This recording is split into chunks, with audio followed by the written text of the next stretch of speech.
The Great Hall of the Galactic Council buzzed with the voices of 100 different species. Alina Vasca sat quietly in the human section, her hands folded on the smooth metal table. Around her, aliens argued in languages that sounded like music, grinding stone or electronic beeps. She understood them all through her translator device. The Krathan delegate slammed his 4 fists on his table. His red skin grew darker with anger. The Void Hunters destroyed another colony. We must strike back now. General Thax was the biggest Krathan Alina had ever seen.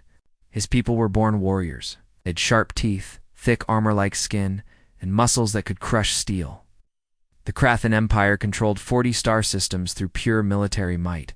Across the hall, the Zephyrian representative made a soft clicking sound. "Violence costs money," she said in her musical voice. "We should hire mercenaries instead, much cheaper than a full war." The Zephyrians looked like tall, thin birds with 4 arms. They ran most of the galaxy's trade routes and banks. To them, everything had a price tag. Even war was just another business deal. In the far corner, the Nexari spoke through their hive mind connection. 3 of them stood together, their gray skin glowing with blue patterns. The collective agrees. Mercenaries are effective. We've used them before. Alina watched and listened. She had been Earth's ambassador for 10 years now. In that time, she had seen this same argument dozens of times. Different threats, different enemies, but always the same responses. The Krathan wanted to fight. The Zephyrians wanted to pay someone else to fight. The Nexari wanted whatever cost the least resources, and everyone always looked to the humans for a different answer. Ambassador Vasquez called Council Speaker Zorith. The old Alterian scales had faded to pale blue with age. "What does Earth suggest?" The hall fell quiet. Alina stood slowly. She was small compared to most of the other species here. Humans usually were. No natural armor, no claws, no advanced telepathy, just soft skin and clever minds. "We suggest talking to them first," Alina said simply. General Thax made a disgusted noise. Talking. The Void Hunters just turned the Epsilon colony into space dust. 3 million beings dead, and you want to talk? "Talking has worked before," Alina replied calmly. "Remember the border wars between the Krathan and the Helix Federation? We helped end that conflict with words, not weapons." "That was different," Thax growled. "The Helix Federation were reasonable beings. The Void Hunters are monsters."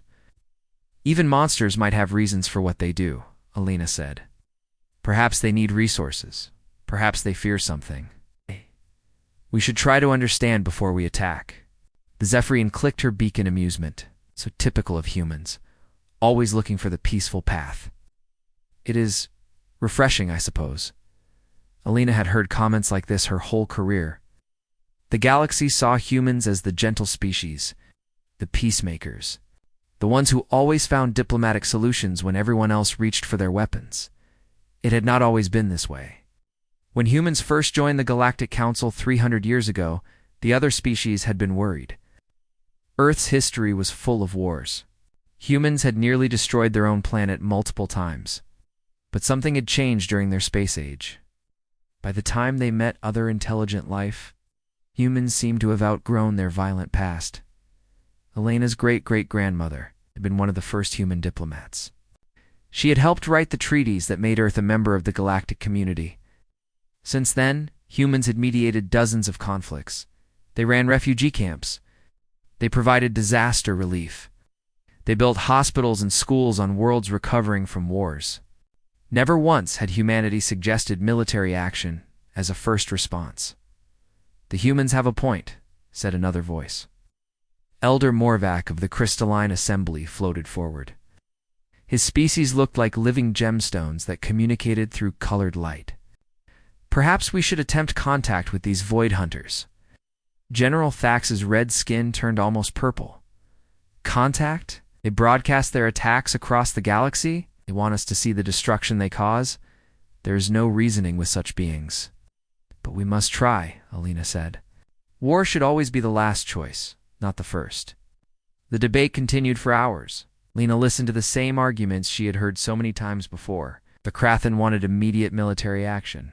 The Zephyrians wanted to hire others to do their fighting. The Nexari calculated costs and benefits. Smaller species either agreed with whoever was strongest or stayed silent out of fear. Finally, Council Speaker Zoroth called for a vote, all in favor of attempting diplomatic contact with the Void Hunters. Alina raised her hand. About half the other delegates did the same, mostly the smaller, weaker species who could not afford to fight anyway. All opposed? The Krathan delegation and their allies raised their hands. The motion passes, Zoroth announced. We will attempt to contact the Void Hunters and seek a peaceful resolution. General Thax stood up angrily. This is a mistake. When their fleets are burning your worlds, remember that you chose to talk instead of fight. As the council session ended, Alina gathered her papers. Around her, delegates from various species approached to thank her. They always did this after she helped avoid another war. Thank you, Ambassador, said a small furry delegate from the Quillan Republic. My people remember what happened the last time the galaxy chose war over peace. Lena smiled politely, but inside she felt tired. The galaxy saw humans as weak because they chose diplomacy. They thought humanity was afraid to fight. If only they knew the truth. As Alina walked through the station corridors back to her quarters, she passed a memorial wall. It listed all the species that had been wiped out in galactic wars over the past 1,000 years. The names covered 3 entire walls. She paused at one section. The Alteron Collective, the Harmony Worlds, the Silver Coast Alliance. All gone because someone had decided that war was easier than talking. Alina touched the small device hidden in her jacket pocket. It looked like a simple communicator, but it was much more than that. It was connected directly to Earth's Defense Command. For 300 years, that connection had never been activated. She hoped it never would be. Back in her quarters, Alina sat at her desk and began writing her daily report to Earth. As always, she ended with the same line she had been using for 10 years. Status remains peaceful. No action required at this time. She sent the message and looked out her window at the stars. Somewhere out there, the Void Hunters were preparing their next attack. And somewhere else, her own people were living their quiet lives, tending their gardens and raising their children, while the galaxy thought them weak. Alina closed her eyes and hoped the galaxy would never learn how wrong they were. Captain Marcus Chen gripped the arms of his command chair as the exploration ship Harmony shook from another impact. Through the main view screen, he could see the beautiful blue and green world of Melodia burning. Captain, we're getting a distress signal from the surface, reported his communications officer, Lieutenant Park. Her voice was steady, but Marcus could see the fear in her eyes. Put it through, Marcus ordered. The voice that came through the speakers was barely recognizable. As Melodian. Their species usually spoke in gentle singing tones. Now the voice was filled with terror and pain. Double quotes, please. Anyone? Help us. They came from nowhere. Our cities are burning. Our children. The signal cut to static. Marcus closed his eyes for a moment. The Melodians were one of the most peaceful species in the galaxy. They created beautiful music that could bring tears to any being's eyes. They had no weapons, no military, no defenses. They believed that art and beauty could solve any problem. Sir, I'm reading massive energy signatures in orbit, called out his tactical officer. Ships. I've never seen designs like these before. On the screen, dark shapes moved between Melodia and its 2 moons. The ships looked wrong somehow. They were covered in spikes and seemed to absorb light rather than reflect it. These had to be the Void Hunters. How many survivors can we detect on the surface? Marcus asked. Scanning now, sir. The readings they're dropping fast. Very fast. Marcus felt his stomach tighten. The Harmony was an exploration vessel, not a warship.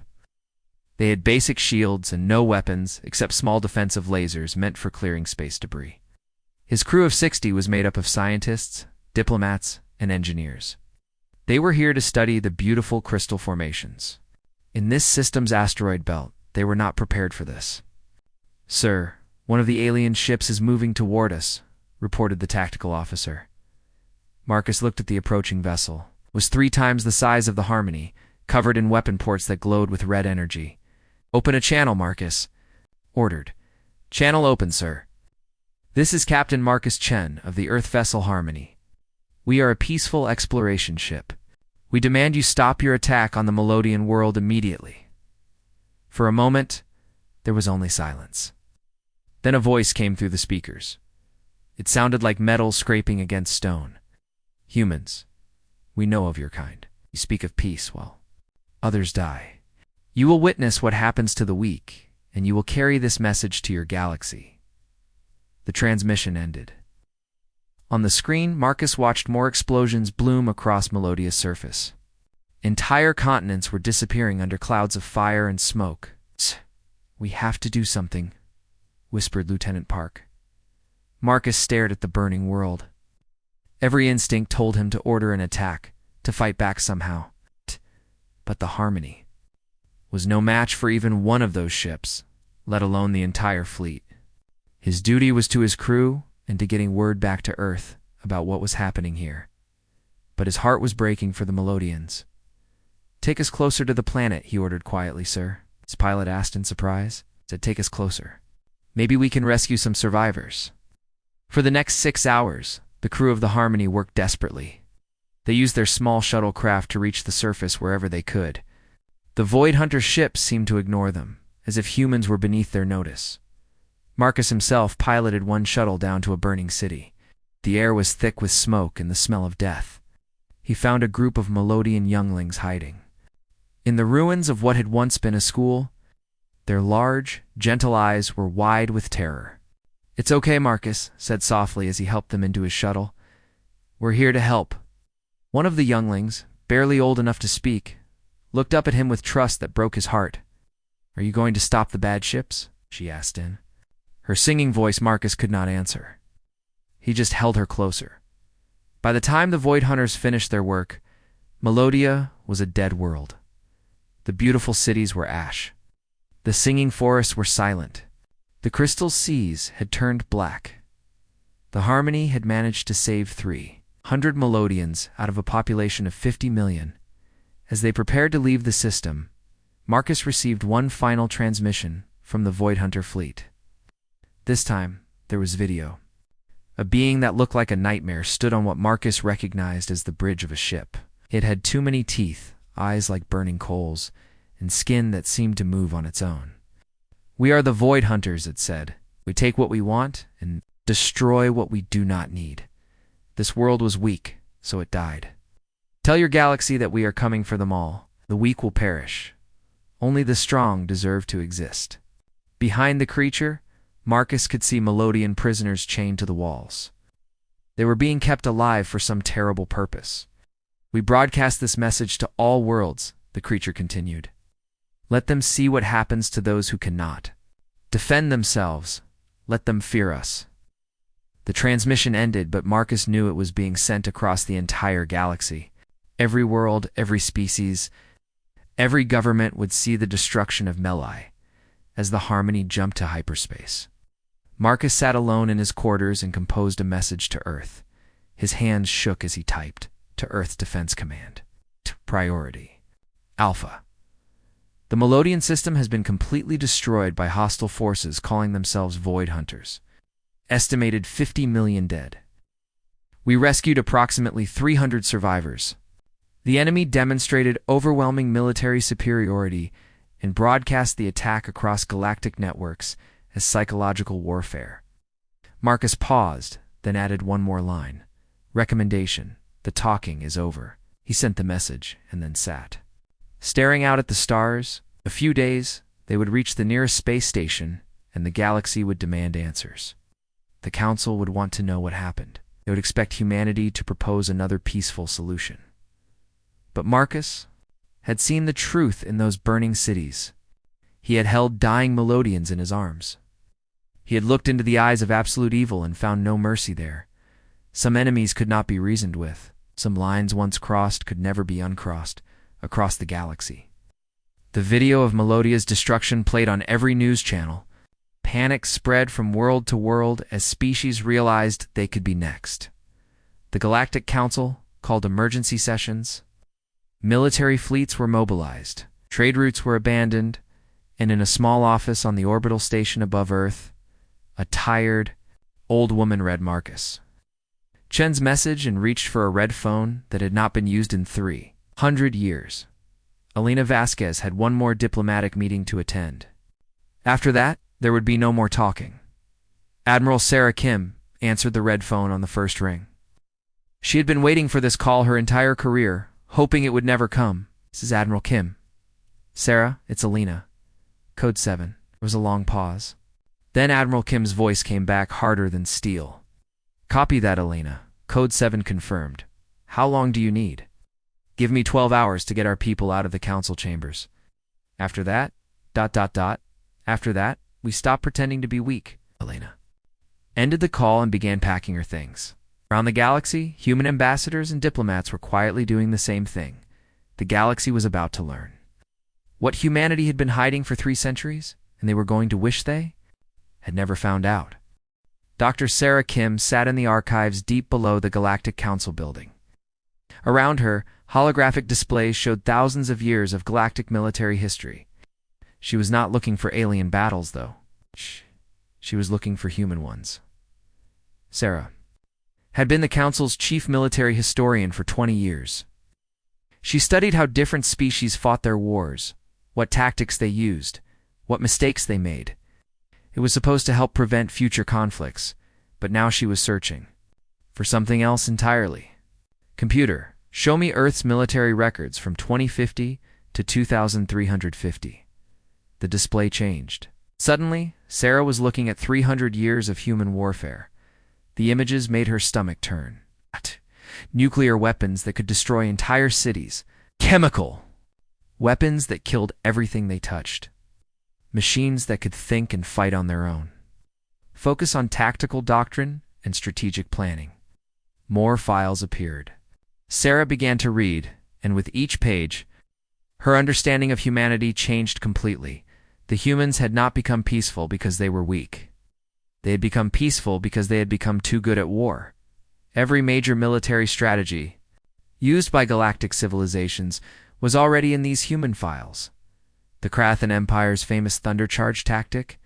Humans had used it 1,000 years earlier and improved on it. The Zephyrian corporate army's economic warfare. Humans had written entire books about it centuries ago, but it was worse than that. Humans had not just used these strategies. They had perfected them, combined them, and then created entirely new ways to fight that no other species had ever imagined. Sarah found files on something called asymmetric warfare, small groups of humans defeating much larger armies through clever tactics and superior planning. She read about information warfare, where humans won battles before they even started by controlling what their enemies knew. There were studies on psychological operations that could break an enemy's will to fight without firing a single shot. The most frightening discovery was a document titled Total War Doctrine. Sarah read it 3 times before she understood. What it meant, humans had developed the ability to completely destroy their enemies, not just militarily, but economically, socially, and psychologically. They could make entire civilizations simply stop existing. And then, around the year 2350, all of these files stopped. Not deleted, just ... stopped. As if humanity had decided to lock away everything they knew about war and throw away the key. Sarah's hands were shaking as she opened another file. This one was marked Planetary Defense Protocols, Earth System. She found inside changed everything she thought she knew about human space. Every human colony, every space station, every seemingly peaceful research outpost was built like a fortress.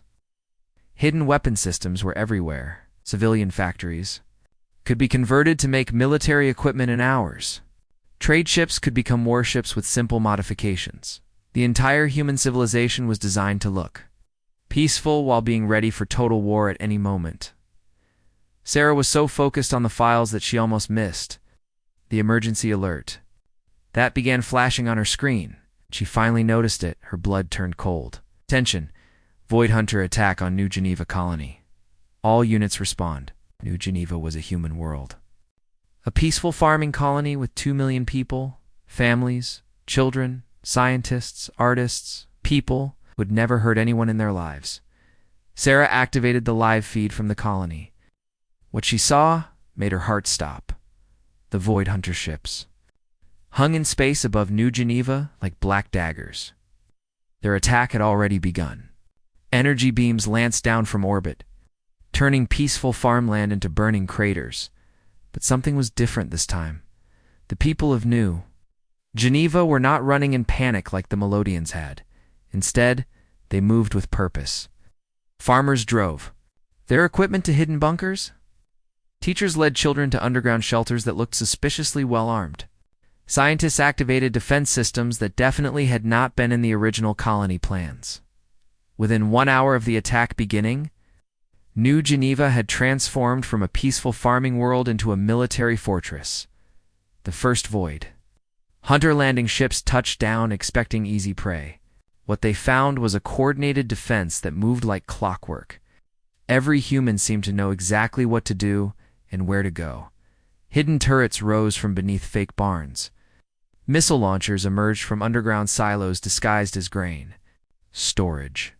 The colony's communication array turned out to be a powerful weapon that fried the chronics of any ship that came too close. But most shocking of all was how the humans fought. Sarah watched through security cameras as ordinary colonists became soldiers. A grandmother who had been baking bread an hour earlier was now operating an anti-aircraft gun with expert precision. A teenage boy who raised cattle was throwing grenades with the skill of a trained demolitions expert. The Void Hunters had expected to slaughter helpless farmers. Instead, they found themselves fighting an enemy that seemed to know their every move before they made it. The alien commander's voice crackled over the communication channels. "What is this? Supposed to be weak humans? Where did they get military training?" A new voice answered. It was calm, cold, and completely in control. "This is Colonel Martinez, commanding officer of New Geneva Defense Force. You made 2 mistakes. First, you thought we were defenseless. Second, you thought we were civilians." On the screen, Sarah watched human farmers execute military maneuvers that she had only seen in the most advanced alien military academies. They moved like parts of a machine, each person knowing exactly how their actions fit into a larger plan. The Void Hunters tried to retreat to their ships. They found that the humans had already surrounded the landing zones. The aliens tried to call for orbital bombardment support. They discovered that their communications were being jammed by the colony's weather monitoring station. In 6 hours, it was over. The Void Hunter ground forces were completely destroyed. Not a single alien escaped to report what they had found. Sarah sat in the archives, staring at the footage in shock. She realized that what she had just witnessed was not New Geneva's defenders getting lucky. This was what humans had been preparing for during 3 centuries of supposed peace. Every human colony was like this. Every human in space was a trained soldier, pretending to be a farmer, scientist, or artist. The entire human civilization was an army disguised as a peaceful society. But why? Why hide this capability? I pretend to be weak when they were clearly anything but. Sarah found her answer in the last file she opened. It was a message from the first human ambassador to the Galactic Council, sent over 300 years ago.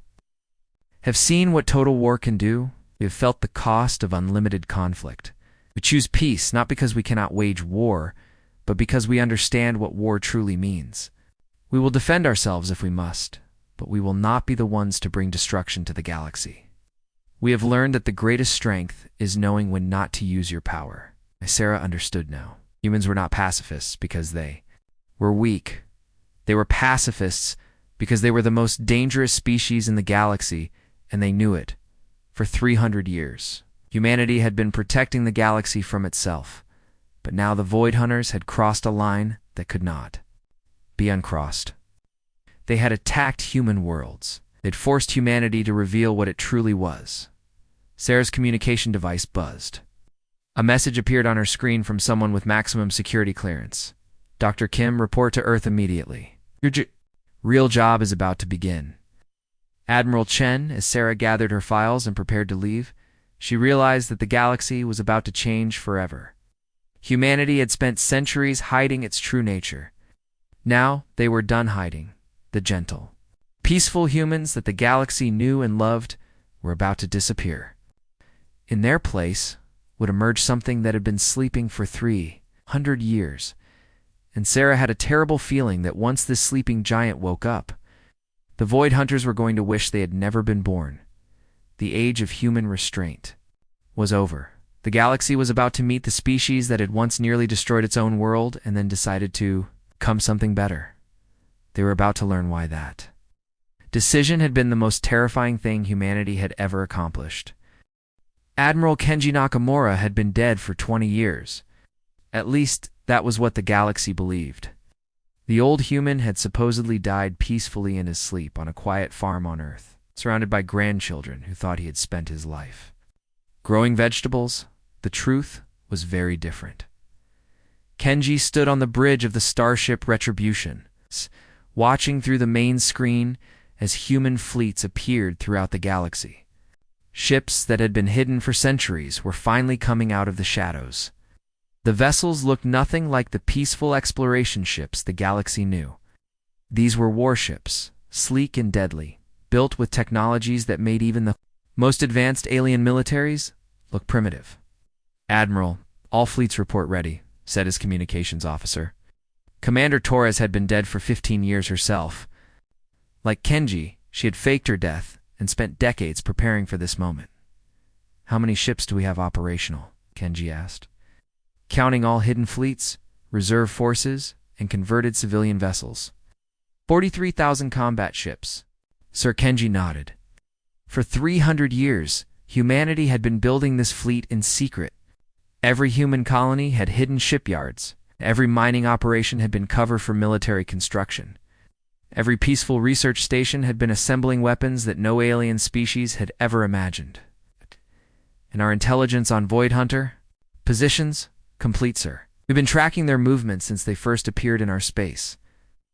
They have approximately 8,000 ships spread across 12 systems." Kenji almost smiled. The Void Hunters thought they were the greatest military force in the galaxy. They had no idea what was coming for them. "Signal all fleets. Operation Redemption is now active. Across human space, ships that had been pretending to be cargo haulers or research vessels suddenly revealed their true nature.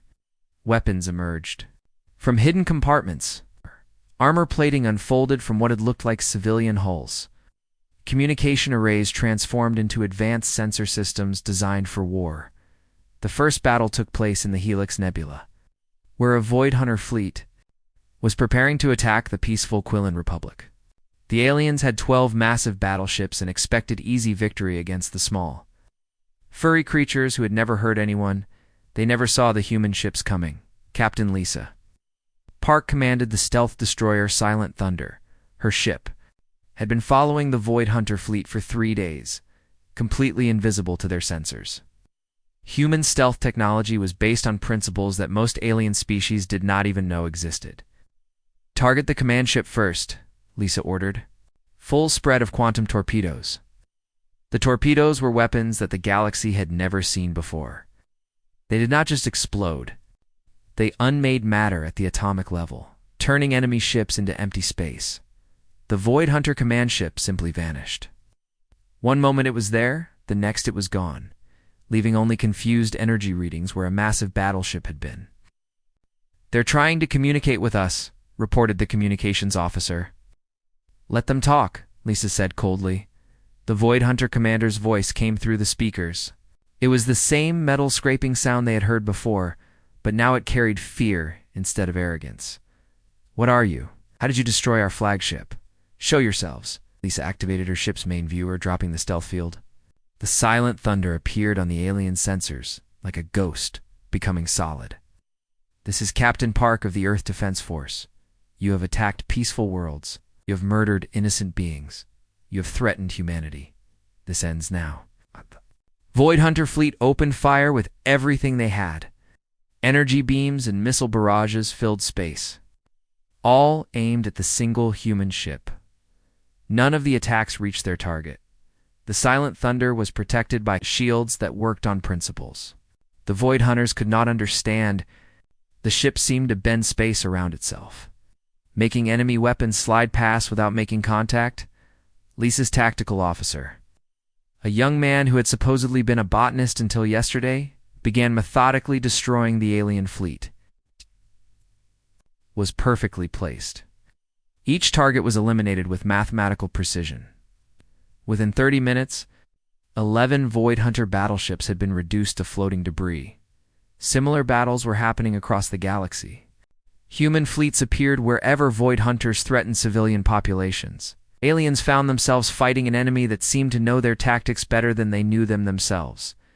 In the Spiral Arm, Admiral Chen used gravitational manipulation weapons to crush an entire Void Hunter squadron without firing a single conventional shot. The alien ships simply collapsed in on themselves, turned into metal spheres by forces that should not have been possible to control. Near, the Galactic Corps Commander Singh deployed something called a temporal displacement field. The Void Hunter ships found themselves fighting battles that had already been won by humans who seemed to know the future. At the edge of known space, Captain Okafor used nanomachini swarms that ate through alien hulls like metal-devouring insects. The Void Hunter crews watched in horror as their ships literally disappeared around them. It's consumed by machines too small to see, but the most terrifying human weapon was not any piece of technology. It was their tactics. The humans fought like they had studied every military doctrine in galactic history and improved on all of them. They used Krathan battle fury combined with Zephyrian economic efficiency, employed Nexari hive mind coordination, along with crystalline assembly energy manipulation, every strength that alien species possessed. Humans had learned to copy and perfect. Every weakness that aliens had, humans knew how to exploit. Admiral Nakamura watched the battle reports come in from across the galaxy. Human forces were winning every engagement. Not just winning, but dominating so completely that it was becoming embarrassing. "Sir, we're receiving surrender requests from several Void Hunter fleets," reported Commander Torres. "Declined," Nakamura said without hesitation. "No prisoners, no mercy." They showed none to the Melodians. "Sir, the Galactic Council is trying to contact us. They want to know what's happening." Nakamura looked at the communication request. Ambassador Alina had warned them this would happen. The galaxy was watching humanity reveal its true nature, and they were terrified. "Tell them we're busy," Nakamura said. "We'll talk after we finish our work." On worlds throughout the galaxy, alien populations watched their news feeds in shock and awe. The gentle, peaceful humans they had known for centuries were systematically destroying the most feared military force in galactic history. Human ships moved through space, like dancers performing a deadly ballet. Every movement was coordinated. Every attack was precise. Every victory was inevitable. The Krathan Empire, which had always prided itself on military superiority, realized that human forces were using tactics they had never seen before. Strategies. That made their greatest generals look like children playing with toys. The Zephyrian Syndicate ran economic calculations and discovered that humanity had been building this military force while maintaining a completely peaceful civilian economy. The efficiency was impossible by any known principles. The Nexari Collective tried to understand how humans coordinated their fleets and found communication methods that worked faster than their hive mind connections. In the Galactic Council chambers, species that had once dismissed humans as weak now watched in growing terror as those same humans demonstrated military capabilities that exceeded anything in recorded history. General Thax, the proud Krathan warrior who had mocked human pacifism, sat in stunned silence as he watched a single human cruiser destroy an entire Void Hunter battle group using weapons that seemed to violate the laws of physics. "How?" he whispered. "Oh. Were they hiding this?" Speaker Zorith's old scales had turned pale with shock. 300 years, he said quietly. For 300 years, they let us think they were weak. They could have conquered the galaxy at any time. In her quarters, Alina Vasquez received a message from Admiral Nakamura. It was short and simple. Void Hunter main fleet located. Moving. To intercept. Estimated time to complete victory, 18 hours. Recommend you prepare the council for some uncomfortable truths about their new reality. Lena closed her eyes and tried to imagine what the galaxy would look like when this was over. The balance of power that had existed for centuries was about to change forever. Humanity had revealed itself as the most powerful military force in galactic history. The question now was what they would do with that power. The Void Hunters were about to find out. The last Void Hunter stronghold was a massive space fortress built inside a dead star. For 50 years, it had been their secret base, hidden in a place where no other species would dare to go. The radiation and gravity should have killed any living thing that came close. Admiral Nakamura's fleet arrived at the dead star system and stopped just outside the radiation field. Through the main screen, they could see the fortress. It was huge, bigger than most space stations, with weapon ports that glowed like angry red eyes. Sir, we're detecting approximately 500,000 Void Hunters inside that facility, reported Commander Torres. It looks like this is where they keep their entire leadership structure and breeding population. Nakamura nodded slowly. This was it, the last of them. Any surrender attempts? None, sir. They're powering up their weapons. I think they plan to fight to the end. Through the communication channels, the Void Hunter commander's voice crackled with static and rage. Humans, you think you have one, but you know nothing. We are eternal. We have destroyed 1,000 civilizations. You're just another weak species that will feed our hunger. Nakamura picked up his communicator. When he spoke, his voice was calm and quiet. It was the voice of someone who had made a decision and would not change his mind. You are wrong about 3 things, he said. First, we are not weak. We never were. Second, this is not just another war. This is an ending. And third, ... What? He paused, looking at the fortress that represented everything evil he had ever encountered. We are not going to feed your hunger. We are going to end it. Forever. The human fleet moved forward into the radiation field. Ships that should have been torn apart by deadly energy instead passed through unharmed. Human shields could handle forces that would destroy any other technology in the galaxy. The Void Hunters opened fire first. Massive energy beams lanced out. From the fortress, each one powerful enough to vaporize a planet, the human ships absorbed the attacks like they were gentle rain. Then the humans began their assault. What happened next was not a battle. It was an extermination. Human weapons that the galaxy had never seen before turned the supposedly impregnable fortress into a crumbling ruin. Reality manipulation devices made parts of the structure simply stop existing.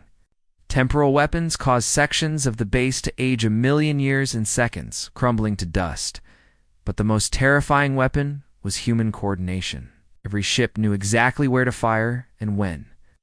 Every attack was timed to create maximum destruction. The humans moved like parts of a single mind, each action fitting perfectly with all the others. Inside the fortress, Void Hunter leaders watched their defenses collapse with growing panic. These were beings who had conquered star systems, who had made entire species extinct. They were trapped like animals. Watching death approach with scientific precision, the human ships did not just destroy the fortress. They made sure that nothing would be left. No survivors, no hidden bases. No chance for the Void Hunters to ever return. When it was over, the dead star system was truly dead. Where the fortress had been, there was only empty space and the fading glow of dissipating energy. Nakamura sat in his command chair and looked at the empty space where the last of the Void Hunters had been. Around the galaxy, his other fleets were finishing similar work. Every Void Hunter ship, every base, every trace of their civilization was being systematically erased. Sir, that was the last confirmed Void Hunter position, reported Commander Torres. Threat eliminated. Nakamura nodded. Send word to all fleets. Mission accomplished. Begin withdrawal to defensive positions. Within hours, the human war machine that had terrified the galaxy began to disappear. Ships that had demonstrated impossible technologies quietly slipped away to hidden bases. Weapons that had violated every known law of physics were powered down and concealed. The galaxy watched in stunned amazement as humanity simply vanished back into the peaceful facade they had maintained for centuries. 3 days later, Alina Vasquez walked back into the Galactic Council chambers. The Great Hall was completely silent as she took her seat. Every delegate stared at her with a mixture of fear, awe, and confusion. Speaker Zorath's voice shook as he called the session to order. "Ambassador Vasquez," he said carefully, "the Council would like to discuss recent ... events." Alina stood. Slowly, she looked exactly the same as she had before the war. Same quiet manner, same gentle smile, same peaceful demeanor. But now everyone in the chamber knew what that peaceful appearance was hiding. "Of course, Speaker Zorath. What would you like to know?" General Thax, the proud Krathan warrior, was the first to speak. His voice was barely a whisper. "Your fleet, your weapons, your tactics. How long have you been hiding this?" "We have not been hiding anything," Alina replied calmly. "We have simply chosen not to use our capabilities unless absolutely necessary." "But why?" asked the Zephyrian representative. "With power like that, you could have ruled the galaxy. You could have conquered every species, controlled every trade route. Why choose to appear weak?" Alina was quiet for a long moment. When she spoke, her words carried the weight of 3 centuries of human experience. "Because we have seen what unlimited power does to those who wield it. We have watched civilizations destroy themselves with their own strength. We learn that the most dangerous beings in the universe are not those who cannot fight, but those who choose when to fight." She looked around the chamber, meeting the eyes of delegates who had once dismissed her as naive. "We chose peace not because we were afraid of war, but because we understood war better than anyone else. We became pacifists not because we were weak, but because we were too strong to trust ourselves with constant conflict." Elder Morvok of the Crystalline Assembly spoke up, his lights flickering with confusion. "But if you possessed such power, why allow conflicts to continue? Why not enforce peace across the galaxy?" Alina's expression grew sad. "Because forced peace is not peace at all. It's just another form of conquest. True peace must be chosen, not imposed. We could have ruled the galaxy, yes? But a galaxy ruled by fear is not a galaxy worth saving." General Thax leaned forward in his chair. "And now what happens now that we know what you really are?" Alina smiled. And for the first time in 3 centuries, the galaxy saw something new in that smile. Not just kindness, but the quiet confidence of someone who held ultimate power and chose not to use it. "Now you know the truth," she said simply. "We are not your peaceful neighbors because we cannot be otherwise. We are your peaceful neighbors because we choose to be. Prefer cooperation to conquest, diplomacy to domination, friendship to fear." Paused, and her voice became softer but somehow more frightening. "We sincerely hope you never give us reason to choose differently again." The chamber fell completely silent. Every delegate understood the message perfectly. Humanity had revealed their true nature not as a threat, but as a warning. Speaker Zorath finally found his voice. "And the Void Hunters, gone," Alina said matter-of-factly. LAV, they will trouble no one ever again. All of them? "All of them. We are very thorough when we need to be." As the session ended, delegates slowly filed out of the chamber. The galaxy would never be the same. Every species now knew that the gentle humans were the most powerful military force in galactic history. Every government understood that their peaceful neighbors could destroy them all without breaking a sweat. But strangely, this knowledge did not lead to more conflict. Instead, it led to a new kind of peace. A peace based not on weakness or fear, but on the understanding that some powers were too dangerous to provoke. Alina walked out of the chambers and back to her quarters. On her desk was a message from Admiral Nakamura. All fleets returned to hidden status. Threat eliminated. Recommend return to standard peaceful operations. Alina typed a simple reply. Approved. Thank you, Admiral. Let us hope we never need to do this again. As she looked out her window at the stars, Alina reflected on what had happened. The galaxy had learned a hard lesson about the difference between cannot and will not. They had discovered that humanity's greatest strength was not their weapons or their tactics, but their restraint. The most dangerous warriors in the galaxy were those who truly understood the cost of war and chose peace anyway. Alina hoped that the lesson would last, for everyone's sake. But if it did not, humanity would be ready. They always were.